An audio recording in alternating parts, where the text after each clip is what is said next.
Shalom, shalom, shalom. Vous êtes bien branchés sur notre chaîne de télévision où l'espace nous partageons la bonne nouvelle. Et j'ai un message que j'ai préparé pour vous sur le combat spirituel. Le combat spirituel ou la conspiration, c'est dans Esther 4, 1 à 17. Donc Esther 4, premier verset jusqu'au 17e. Le combat spirituel, c'est un combat à mort sans pardon contre Satan le diable. Un enfant de Dieu doit être prêt à combattre et à gagner pour reconquérir son héritage. C'est-à-dire, je vais expliquer que depuis que Adam et Ève ont mangé l'arbre interdit, nous avons eu à déclencher une guerre contre le diable. Et la Bible déclare que le diable a été précipité, il est sur la terre et malheur à la terre. Parce que le diable, c'est un accusateur, c'est un jaloux, c'est quelqu'un qui ne veut pas s'humilier devant Dieu, quelqu'un qui est préparé à l'enfer, il ne veut pas laisser, il veut t'amener toi et moi. Donc, durant notre séjour sur la terre, nous allons faire face contre les diables et contre ce risque, contre tout. Et la Bible dit, les diables rôdent tout autour de nous comme les lions rôdent tout autour de nous. C'est-à-dire le diable est dans notre entourage, il changera les faces, il changera les systèmes, tout simplement pour te faire tomber. Alors ici on nous dit, le combat spirituel, c'est le combat à mort sans pardon contre Satan, le diable. Un enfant de Dieu doit être prêt à combattre et à gagner pour conquérir son héritage. Le combat spirituel débutant entre frères et frères, Caïn et Abel. C'est-à-dire le vrai combat débutant dans l'Éden, Adam a mis au monde Caïn et Abel. Et les deux ont commencé à se battre. Pourquoi? C'était à cause des positionnements, à cause des révélations, à cause de la parole de Dieu. Et nous avons vu que Adam, Caïn a tué son frère justement pour cause que Adam, Caïn, quand il priait, et il a vu sa prière n'est pas être exaucée, mais la prière d'Abel a été exaucée. Ici, je vais vous dire que la prière c'est bon, mais Dieu n'exauce pas la prière d'un pécheur. Dieu n'exauce pas la prière de n'importe qui. N'importe qui ne peut prier. N'importe qui peut prier, mais Dieu n'exauce pas la prière de n'importe qui. Si tu es pécheur, si tu es bandit, si tu es idolâtre, si tu es dans tous ces trucs-là, ta prière devant Dieu, c'est comme un brouhaha. Un brouhaha, c'est-à-dire, il ne va pas écouter, il ne va pas te répondre. Alors, ne t'hasarde pas à te mettre à prier si au préalable, tu n'es pas en bonne relation avec ton frère, ton voisin et avec ton Dieu. Alléluia. Les combats débutant entre frères et frères, Caïn et Abel. Le roi David combattait, or derrière chaque combat, il y a une victoire. Et il y a aussi la royauté à gagner. La grandeur du combat sera aussi la grandeur de ta victoire. Ici, nous voyons le roi David. David a eu un problème. C'est son père qui était son problème, son vrai père. Son père n'avait pas confiance à sa mère. Son père croyait que David n'était pas son fils. Alors, il s'est dit que moi, je ne vais pas tuer cet enfant, je l'envoie maintenant dans la ferme. Et là-bas, je sais, il y a des ours, il y a aussi des lions qui peuvent s'en charger à tuer l'enfant. Donc, c'était ça avec David. Or, David, quand il a fait ce combat, il ne savait pas qu'il combattait aussi pour la royauté. Parce qu'après chaque victoire, il y avait un prix à gagner et il est devenu le roi d'Israël. De chaque victoire que tu gagnes dans les combats, ça pourra changer ta vie, ça pourra changer ta façon. Tu peux gagner ton mariage, tu peux gagner les enfants, tu peux gagner tes papiers, tu peux gagner la promotion par rapport à la prière. Donc, il ne faut pas négliger la prière. La grandeur du combat sera aussi la grandeur de ta victoire. Alléluia. Toutes les grandeurs du combat qui t'arrive, ça prépare la grandeur de ton élèvement. Alléluia. Alors, il te faut la première chose, la préparation. Ça, il fallait lire Matthieu 4, 1 à 12, et puis Marc 1 à 12. Jésus-Christ, avant de remporter la victoire sur la sphère terrestre, il avait déjà remporté la victoire dans la sphère céleste, où il gênait et mourait. Il était en gêne, il se levait chaque matin pour aller prier. C'est-à-dire, Jésus commençait sa journée par la prière. Il faut mourir en soi-même, car la Bible dit, si je vis, ce n'est plus moi qui vis, mais c'est Christ qui vit en moi. Quand tu jeûnes et tu pries, il y a un corps nouveau qui naît. Exemple, Daniel 1:8 à 19, il jeûnait et priait, il devient jeune, le masque de vieillesse tomba, et il devient 10 fois plus intelligent que tous. Les jeûnes et prières, c'est notre laboratoire. Jésus avait son lit de mort. C'est le mont des Oliviers, où il laissait tous les disciples. Des fois, il prenait Pierre et Jean. Des fois, il prenait Jacques, André. Et il les appelait les fils de tonnerre. C'est-à-dire, quand il partait prier, il y avait la terre qui tremblait. Et après ça, nous avons, après les jeûnes de prière, il y a un corps mystique qui naît d'eau, qui n'est né ni d'eau ni de sang. C'est le combat spirituel. Satan est esprit. Pour convaincre Satan, pour le gagner, il faut que toi aussi tu deviens esprit. Alléluia. Cette transformation s'appelle théophanie. Esther 4, 11 à 17. C'est l'enseignement. Je donne des versets, vous aurez le temps à vérifier comme les disciples de Béret, à lire, à revoir et à compléter cela. Alors, la théophanie, c'est l'invisibilité que Christ rend quand on est en lui. Quand tu es dans le Seigneur te rendra invisible, comme il a fait avec les Israélites quand ils combattaient avec les Syriens. Et tout enfant de Dieu a cette capacité de devenir invisible devant le diable. Et c'est ça ce qu'on appelle la théophanie. Et le Seigneur lui-même, après la résurrection, il a utilisé la théophanie. Il entrait sans passer par la porte. Il entrait par la fenêtre, non, par le mur. Alléluia. Dans Jean 15, il dit, intimité avec Dieu. Je ne vous appelle plus serviteur, mais ami. Vous connaissez les secrets du royaume. Alléluia.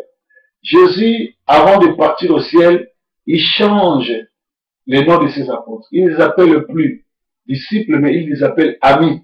Parce qu'ils sont maintenant dans les secrets. Ils connaissent les secrets du royaume. Et maintenant, quand tu pries beaucoup, il y a la marche de caractère. C'est-à-dire dans 2 Corinthiens 1:7, on nous dit, puisque Dieu, les promesses qui nous attendent, tellement ce sont de grandes promesses. Qu'est-ce qui peut m'arrêter à ça? Est-ce que le royaume des cieux est plus important que la plus belle femme du monde?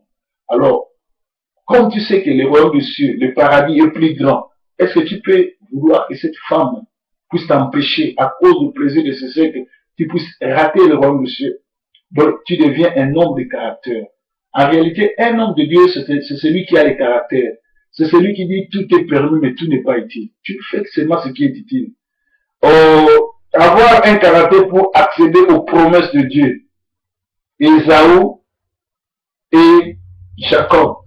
Ésaü, à cause d'une main, c'est-à-dire une petite cuisine, une petite nourriture, Fumbwa, Lipa, il a vendu son droit de naissance. Mais par après, il va réclamer, il va même pleurer, il va même combattre pour récupérer ce droit, mais ça sera trop tard. Donc il faut avoir les caractères, un comportement. Je ne peux pas tomber à cause de 2 minutes, je ne peux pas laisser ma foi à cause de tout ce que les gens disent. En réalité, toi tu n'es pas ce que les gens disent que tu es, mais toi tu es ce que Dieu dit que tu es. Et Dieu dit quoi? Il dit tu es la tête et tu n'es pas la queue. La théophanie, c'est l'invisibilité que Dieu donne. Dans Galates 2, 19 à 20, nous revêtons un corps des anges ou des esprits. Ça, c'est la haute dimension. Tu peux voir ça dans Nombre 23, 7 à 12, et qui dit, qui peut maudire un oint de Dieu? Tu n'es plus Mboshi, Muluba, Mumbalalari, Mungala, Mukongo, quoi sais-je encore, Mumpende, Mumbalamuyazi, mais tu es un peuple mis à part que personne ne peut toucher. Qui peut toucher un élu de Dieu? Qui peut toucher un oint de Dieu? Ici au Congo, les démons veulent exterminer les gens, mais toi, tu ne mourras pas. Ici en Europe, les démons veulent exterminer les gens par ce qu'on appelle, ils peuvent t'envoûter à ce que tu puisses te donner toi-même la mort. Dans les news, dans les informations, nous voyons des gens comment ils meurent ici. Ils se suicident. Ça, c'est l'esprit du diable. Mais quand tu as Dieu en toi, cela ne t'arrivera pas. Que tout esprit de démon libère ta vie. Demande, moi, tout ce que vous voudrez, je vous donnerai. Ça, c'est Dieu qui le dit. Il dit, quand tu te mets à prier, demande-moi tout ce que tu veux. Et moi et mon Père, nous allons vous donner ça. Et cet après-midi, ma prière est que le Seigneur puisse toucher vos vies, en fait que cet esprit de sorcellerie, cet esprit de suicide, cet esprit de découragement, cet esprit de démon ne puisse pas hériter ton royaume et ne puisse pas être ta part. Tu as le pouvoir de passer à travers les barrages. Actes des apôtres 12, barrages. Actes des apôtres 12, 8 à 12. Galates 4, 7. Pierre sort de la prison. Guérison des malades. La maladie oublie ton adresse. Tes ennemis seront frappés d'aveuglement. Les yeux du cœur s'ouvrent. Éphésiens 1, 17 à 19. Alors, je voudrais m'adresser à quelqu'un. Libala la vachine de Koufa. Mais Esther, a besoin place à vachine. Lelo oyo, moi surtout oyo, a yebi Elohim. Ton Père céleste signe un décret loi, l'ordonnance impériale irrévocable, interdisant Vachi d'être la femme du roi. Basi tout oyo, balukaka mabala, bozwa mabala. Basi tout oyo, bazoluka bana, bozwa bana. Mibali nyonso, bazoluka ndako, musala, volonté, kimia, esemo, bozwa esemo. Galates 6, 12 à 7, et la marque de Jésus. Celui qui jeûne et prie, il reçoit la marque de Jésus. Apocalypse 7, 3, Ézéchiel 9, 4 à 10, tous ceux qui ont l'infidélité, les vols, sont soldés par le diable. Mais l'onction brise les jougs et Dieu est notre Seigneur. Donc, nous devons savoir que la prière, c'est très important. La prière avec révélation, c'est très important. La prière brise les jougs. La prière marche avec Dieu. Mais quand tu pries, il faut être prêt à te sacrifier. Parce que quand tu pries, tu combats contre les principautés. La Bible dit, nous combattons contre les principautés, contre les démons, contre les méchants. Ces gens-là ne te laisseront pas en paix. Ces gens-là vont tourner tout autour de toi pour te faire du mal. Mais comme tu as le Dieu Tout-Puissant, Elohim, Adonai, celui qui a tout créé, qu'est-ce que tu feras? Tu mettras à les glorifier. Ici, nous allons lire dans Jean, je crois, Jean 4, 24 bien, Jean 4, 24 bien, Jean 24, 4, nous allons lire, vous allez voir que la Bible dit, Dieu cherche les adorateurs en esprit et en vérité. Tu veux prier, il faut que tu sois un adorateur, en esprit et en vérité. Un adorateur, c'est qui? C'est celui qui se lève le matin, qui commence à dire, Dieu Tout-Puissant, je te bénis. Je te glorifie parce que tu es Dieu. Tout ce que j'ai, c'est toi qui me l'as donné. Aujourd'hui, je ne me suis pas déplacé aller en Suisse pour respirer. Je suis en bonne santé. Je te bénis, te glorifie parce que tu es Dieu. Sois élevé, sois glorifié, sois sanctifié. Tu es le seul et unique créateur. Nous avons vu des présidents, nous avons vu des rois, mais toi tu es le seul et l'unique créateur. Depuis que tu as créé, personne d'autre ne peut créer. Et Dieu Tout-Puissant écoutera parce qu'il cherche les adorateurs. Wendo a compris cela. Kabila, le père, attaqué. Wendo a continué à lui dire, Papa Kabila, Kobangateo, Kabila Nabiso. À cause de ça, Kabila a béni Wendo. Et le Dieu Tout-Puissant qui est au ciel, il ne pourra pas faire ça quand tu te mets à l'adorer. Arrête de parler beaucoup devant Dieu. Arrête de te plaindre. Change ta façon de prier. Commence à glorifier Dieu. Deviens un intercesseur. Deviens un adorateur. Deviens celui qui adore Dieu. Et tu verras les choses changer. Tu verras Dieu avec toi. Donc dans Jean 84, je disais, Dieu dit, il cherche les adorateurs en esprit et en vérité. Alléluia. Que le Seigneur vous bénisse.